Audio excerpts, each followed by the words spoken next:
문이 오늘 승리했는데 문 쪽에 바이오가 많은 코스닥은 오르는데 코스피는 지금 내려갔습니다. 한 8.6포인트 빠졌습니다.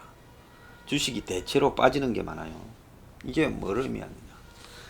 문이 지금 잡은 키가 앞으로 대한민국의 미래에 매우 암울해질 거다, 이렇게 보고 있습니다. 코로나가 전 세계의 이 모든 환상을 깨고 그야말로 전 세계의 이 민주주의와 국가 시스템의 민낯을 드러냈습니다. 미국의 중산층이나 서민층의 삶이 얼마나 열악한가. 그리고 미국이 지금 중국처럼 시체를 갖다가 병원에 그냥 곳곳에 쌓아놓고 있는 모습, 그냥 시신을 구별하지 않고 매장하는 모습, 종이관에 넣는 모습이 지금 미국의 지금 언론에 곳곳에 실리고 있습니다. 영국의 의료 시스템이 이탈리아나 스페인하고 다른 바 없이 허접했다. 그래서 유럽의 문명이나 국가 시스템이라는 것이 그들은 귀족처럼 생각했을지 몰라도 이 코로나라는 걸 거치니까 얼마나 엉망인가. 그리고 지금 억지로 코로나가 문제없다고 틀어막은 중국에 있어서, 그리고 중국의 앞잡이하는 WHO라는 국가기구, 트럼프가 오늘 뭐 돈 안 준다 그랬습니다. 저런 것들이 얼마나 허접한가. 자, 저런 중국이 G1이 된다고요? 자, 이런 부분에서 전 세계 인류가 문명을 이루고 성장하고 역대 가장 잘 사는 세상이 되고 이제 전쟁도 없다라는 그런 환상들이 다 허상이다라고 드러났고, 이런 바이러스 하나에 대책 없이 지금 이 바이러스에 백신이나 치료제도 하나 못 만들면서 세계 경제가 끊임없이 지금 무너져 간다라고 지금 이렇게 예상이 되고 있습니다. IMF가요, 올해 세계 성장률이 그저께 마이너스 3%가 될 거다. 대공황 이후에 최악의 침체를 겪을 거다. 자, 그렇게 이야기를 했습니다. 그래서 올해 이런 마이너스 경제가 나타날 때 지금 세계 GDP 손실분이 9조 달러, 달러로 9조 달러입니다. 세계 3, 4인 일본과 독일의 GDP를 합친 것만큼의 돈이 사라져 버릴 거다라고 이야기를 하고, 이번 충격은 광범위하고 불확실성이 높으며 전통적인 경기 부양책을 쓸 수 없다는 점에서 이전의 위기와 다르다. 대봉쇄가 세계 경제 성장률을 극적으로 위축시킬 거다, 이렇게 말을 했습니다. 자, 여기까지 하고요. 지금 세계 코로나 환자가 200만을 넘었었고 사망자만 지금 13만 명을 향해서 가고 있습니다. 전 세계 216개 국가, 그러니까 세계 거의 모든 나라에 지금 코로나 감염이 지금 휩쓸고 있습니다. 근데 IMF가 이 정도 전망한 것도, 이것도 지금 지금 세계적으로 번지고 있는 이 현상이 6월 달에 정점을 찍고 이후에는 수그라들어서 이제는 점차 사라져 간다라고 할 때 이런 거지. 이게 치료약이 개발되지 않아서 사라져 가는 듯 하다가 또 나오고 또 나오고 또 나오고 또 가을에 재발하고 뭐 내년에 또 재발하고 이럴 때는 세계 경제가 마이너스 3%가 아니라 올해 마이너스 6%, 또 내년에는 기약을 할 수 없는 그런 결과가 나올 거다, 이렇게 보고 있습니다. 그래서 올해 전 세계에 지금 미국, 일본, 독일, 영국, 이탈리아 등이 2분기에 마이너스 5, 6, 7 이렇게 지금 후퇴를 하고 있습니다. 근데 이런 주요 미국과 유럽, 일본 등뿐만 아니라 브라질, 멕시코, 러시아, 남아공 등 신흥국도 다 지금 후퇴하고 있고, 통계가 제대로 안 된 중국만 지금 빠져 있는 이런 수준입니다. 인도가 아직까지는 좀 덜해서 여기에서 벗어나 있는 듯 보이지만은 인도도 머지않아서 지금 번질 수밖에 없겠죠. 인도라고 안 번지겠습니까? 그래서 지금 이런 현상이 올해 세계를 휩쓸고 가게 되면 지금 IMF가 이런 팬데믹과 봉쇄 조치가 오래 지속되면 결국은 기업이 줄도산하고 실업이 장기화의 공포가 확산될 거다, 이렇게 지금 이야기를 하고 있습니다. 한국보다 훨씬 경제가 탄탄한, 자체적으로 식량과 오일이 나는 미국에서도요 지금 심각합니다. 미국의 세일 오일 산업 자체가 지금 다 무너지면서요. 이게 미국이 이 세일 효과를 굉장히 홍보하고 자랑하다가 산유국이 됐다고요. 이제 수입하지 않는 수출하는 나라가 됐다고 하다가 지금 미국의 세일 산업이 미국의 은행들을 다 날려버릴 지경에 이르렀습니다. 그래서 미국에 지금 실업자들이 급증하면서 청구서는 쌓이고, 미국은 해고가 굉장히 쉽잖아요. 그냥 뭐 바로 해고할 수 있지 않습니까? 자, 돈은 이제 카드 쓴 거는 날라오고 실업은 했고 보험은 안 되고, 그래서 미국 중산층이 지금 이 코로나에 시달리고 있다, 이런 기사가 나오고 있어요. 부촌에서도 어린이 무료 급식이 지금 필요한 상황이다. 그래서 빚이 많고 저축이 적은 미국의 중산층이라는 것이 따지고 보면 쓸 수 있는 현금이 별로 없는 그런 모래 위의 성이다. 한국에는 몇 천만 원 매덕 있는 중산층 많은데요, 미국에는 그런 중산층이 거의 없습니다.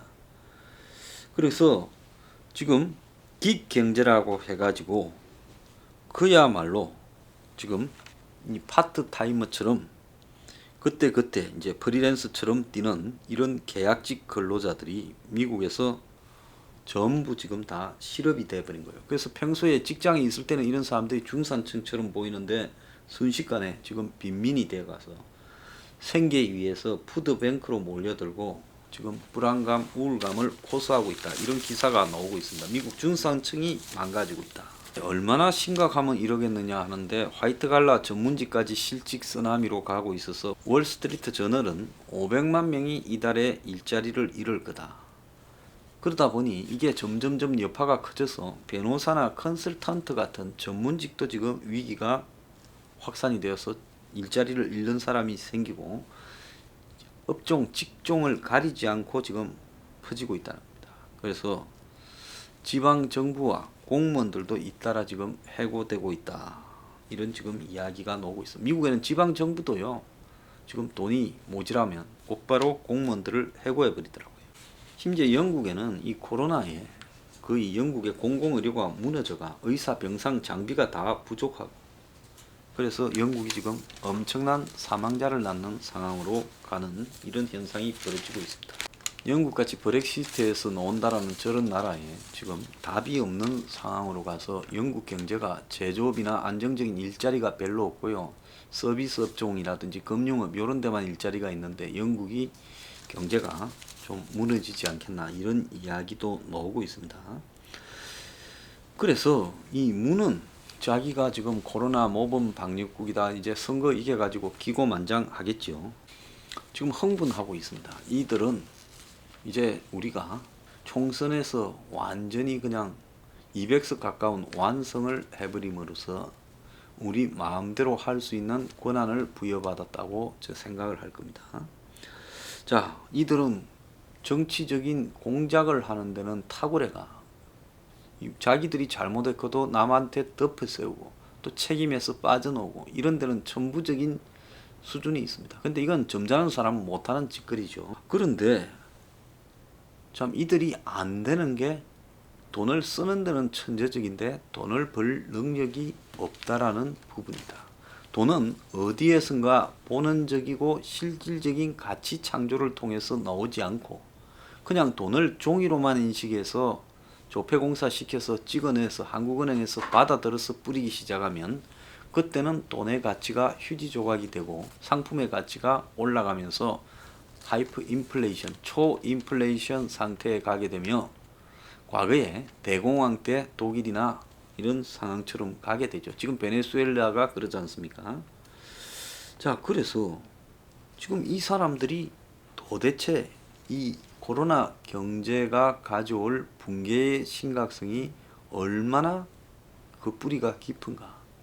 한국이 지금 이 민노총 때문에 이 고용 구조에서 구조 조정이 원천적으로 불가능한 나라 아닙니까? 자, 이런 나라에 미국같이 구조 조정이 지어서 변호사도 쫓아내고 뭐 5만 사람 다 쫓아내요. 공무원도 바로 쫓아내요. 돈이 없으면요. 이게 잔인하고 냉정해 보이지만은 물론 그 겪는 사람들은 고통이 크겠지만 결국은 그런 것들이 결국 미국 경제가 살아나는 일종의 이 활성 요인이라는 것도 부인할 수 없는 것도 사실입니다. 근데 한국같이 이렇게 고용에 대해서 비탄력적인 경직된 구조를 가지고 있는 나라에서 이제 실업이 덮치기 시작을 하면 아마 기업들이 이 실업 문제 때문에 굉장히 고심하다가 기업들이 다 자빠지기 시작할 거라고 봅니다. 기업들이 무게를 줄여야 되죠. 배가 파산하지 않으려면 배 위에 있는 화물도 던지고 다 불필요한 걸 던지고 최소의 무게만 유지해야 이 파산하지 않죠. 비행기가 가끔 영화 보면 사고 나도 추락하지 않으려면 비행기 안에 무거운 걸 다 던져버리는 이런 모습을 우리가 봤는데요. 자, 우리는 이제 사상 처음으로 완전히 경제가 쪼그라드는 경험을 이제 하게 될 겁니다. 과거에 우리가 성장할 때도 지금 많은 나라들은 경제가 줄어드는 부분을 겪었어요. 일본은 91년부터 겪고 있습니다. 일본은 지금부터 30년 전에부터 경제가 줄어드는 것을 겪고 있는 나라예요. 그런데 한국은 지금 그런 부분을 경험해 보지 못했습니다. 그래서 경제는 항상 성장하고 그 속에서 어느 정도 일자리는 유지되고 또 정부가 뿌릴 예산 그러니까 세입은 세금을 걷어서 저절로 생길 거라고 생각을 하고 있죠. IMF 때하고 세계 금융위기 때하고 경제가 축소된 거는 딱 두 번이래요. 2차 오일 쇼크가 왔던 1980년 박정희 대통령이 그 와중에 이제 이렇게 일이 생긴 거죠. 그리고 외환위기 IMF가 왔던 다음해인 98년 딱 이 두 번이 지금 경제가 줄어든 거고 리먼 브라더스 금융위기 때도 경제가 줄어들지는 않았습니다. 자, 그런데 오늘 아침에 조선일보에 보면 칼럼에 경제난이 치명적이라는 지표가 있다면서 통계적으로 보면 97년에 6,125명이던 자살자가 98년에 8,699명으로 갑자기 2,574명이 늘었어요. 자, 그래서 코로나로 죽은 사람보다 10배가 더 IMF 때 자살을 했다는 겁니다. 자, 이것은 경제 위기가 닥쳤을 때 그 경제 위기에서 파고를 넘지 못하고 넘어지는 사람에게 닥치는 고통은 죽음의 고통만큼 크다라는 것을 의미하는 거죠. 그런데 이 문 정권의 지금까지의 3년의 모습을 보면 이건 고민할 필요도 없이 이자들은 지금 대한민국이 앞으로 겪어야 될 세계적인 현상 속에서의 코로나 경제 위기 속에 이 나라를 끌고 가지 못하고 경제적으로 붕괴시킨다는 것은 그건 거의 정답인 겁니다. 자, 그 정답을 지금 문의 코로나 능력자니 코로나 모범 방역국이니 이런 프로파간다 선동으로 그걸 막을 수는 없어요. 자, 어느 정도 선거를 앞두고 한두 달은 그렇게 해서 버틸 수는 있겠지만은 경제가 폭탄처럼 터지는 것을 선동으로 막은 나라는 세계에 어디도 없습니다. 차라리 북한처럼 저런 경제로 가버리면 부도도 없지요. 그러지 않는 한은 자유시장 경제를 채택하면서 경제가 폭탄처럼 터지는 것을 정권이 그걸 감추고 숨겨놓을 방법은 어디에도 없다는 겁니다. 자, 그래서 결국 문이 지금 택해서 가는 방법은 한국을 세계의 정치 지도자가 가장 해서는 안 될 남미형 포퓰리즘으로 끌고 가고 있어요. 포퓰리즘 중에서 가장 저열한 형태로 이 나라를 끌고 가고 있는데 자, 저들의 실력으로 올해를 넘길 것이냐? 저 못 넘긴다고 봅니다. 이제 선거 직후부터 이제 내일부터 터져 나갈 거라고 봐요. 각종 경제 문제들이 감추어 놨던 게 그걸 반영하는 게 문의 오늘 대선 이후에 떨어지고 있는 코스피의 주가 지수라고 봅니다. 아는 거죠. 이자들의 행태로는 주식 가격 올라갈 리 없다라는 걸 아니까 문이 대성을 했으니까 팔자. 만약에 야당이 대성을 했으면 주식이 지금 올라갔을 가능성도 있다. 저는 그렇게 봅니다. 자, 그래서 이자들이 여기에서 무너질 건데 이제는 누구 말도 안 들을 거예요. 문이 너무 오만해져가 이제 짜르가 됐다. 황제가 되어버렸기 때문에 경제 부분에서 지금까지 하던 짓거리를 계속할 거고 자, 그거는 이제 중국발, 유럽발, 미국발 경제 위기 속에서 수습 불가능한 상황을 이제 폭탄이 터질 때야 알게 되는 형태로 갈 거라고 봅니다. 자, 여러분, 이제 선거에 이긴 문이 한시름 놓고 다리 뻗자마자 경제적인 폭탄이 국민 앞에 터지기 시작할 겁니다. 이것도 다 우리가 선택한 거다, 그렇게 해서 봅니다.